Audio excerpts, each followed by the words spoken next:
تو وہ کانچ بن جاتا ہے۔ زیادہ تر لاوا جب پانی سے ٹکراتا ہے تو وہ کالے رنگ کے کرسٹل گلاس میں تبدیل ہو جاتا ہے، لیکن کانچ کا یہ ٹکڑا نہ ہی دکھنے میں والکینک لگ رہا تھا اور نہ ہی لیب ٹیسٹ میں ایسا کچھ ثابت ہو سکا۔ لیبارٹری ٹیسٹ سے مزید یہ بھی جانا گیا کہ گلاس کا یہ ٹکڑا 1800 ڈگری سینٹی گریڈ سے بھی زیادہ کے ٹیمپریچر پہ بنایا گیا ہے، جبکہ والکینو سے نکلنے والا ابلتا ہوا لاوا صرف 1100 ڈگری سینٹی گریڈ جتنا ہی گرم ہوتا ہے۔ گلاس کا یہ ٹکڑا 3500 سال پہلے اینشینٹ ایجپشنز کے پاس آخر آیا کہاں سے تھا؟ اور یہی وہ سوال تھا جو ریسرچرز کی ٹیم کو لگاتار پریشان کر رہا تھا۔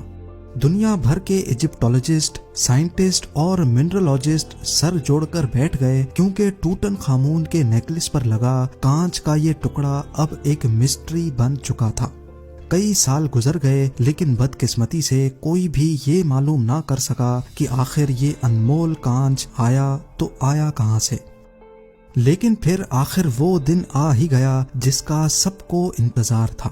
افریقن صحارا، جو کہ اتنا بڑا ہے کہ اس نے کئی ملکوں کو اپنی لپیٹ میں لیا ہوا ہے، 92 لاکھ اسکوائر کلومیٹر پر پھیلا ہوا یہ ڈیزرٹ الجیریا، موریٹینیا، مالی، نائجر، لیبیا اور سوڈان کے ساتھ ساتھ اس کا ایک بہت بڑا حصہ ایجپٹ میں بھی آتا ہے۔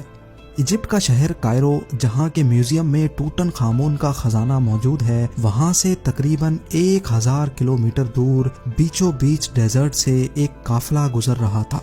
انہوں نے نوٹس کیا کہ ریگستان کے اس حصے میں دور دور تک ریت پر کچھ چیزیں پڑی چمک رہی تھیں۔ قریب جا کر دیکھا گیا تو گرم ریت پر ہزاروں نہیں بلکہ لاکھوں کانچ کے ٹکڑے بکھرے پڑے تھے، اور یہ کانچ کی وہی قسم تھی جو ٹوٹن خامون کے نیکلس میں پائی گئی تھی۔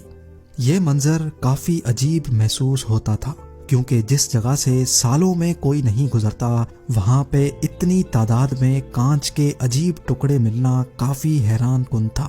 یہ بات پورے ایجپٹ میں آگ کی طرح پھیل گئی، اور جلد ہی ریسرچرز کی ٹیم تک بھی، جو کہ سالوں سے اس خاص گلاس کے ٹکڑے پر تحقیق کر رہی تھی۔ وہ سوال جس کا کئی سالوں سے جواب نہیں مل رہا تھا، اس کا جواب اب آخر کار سب کے سامنے آ چکا تھا۔ ٹوٹن خامون کے نیکلس کا کانچ 1000 کلومیٹر ڈیپ ایجپٹ کے ریگستان سے لایا گیا تھا، جس کو اب ڈیزرٹ گلاس کا نام دے دیا گیا۔ لیکن ہزاروں میل کے ایریا پر پھیلے کانچ کے یہ ٹکڑے آخر آئے کہاں سے تھے؟ یہ جاننے کے لیے ضروری تھا کہ ریگستان کا رخ کیا جائے۔ مسلسل 3 دن اور 3 راتیں سفر کے بعد وہ پوائنٹ آ گیا جس کی ریسرچرز کو تلاش تھی۔ یہ ریت کا وہ سمندر ہے جہاں دور دور تک نہ ہی کوئی انسان نظر آتا ہے اور نہ ہی کوئی جانور۔ کانچ کے بے شمار ٹکڑے ریت کے اوپر، جبکہ کئی ریت کے اندر بھی دھسے ہوئے تھے۔ ایسا معلوم ہوتا ہے کہ یہاں کسی دور میں کوئی بہت بڑا واقعہ ہوا تھا جس کی وجہ سے یہ ڈیزرٹ گلاس بنا تھا۔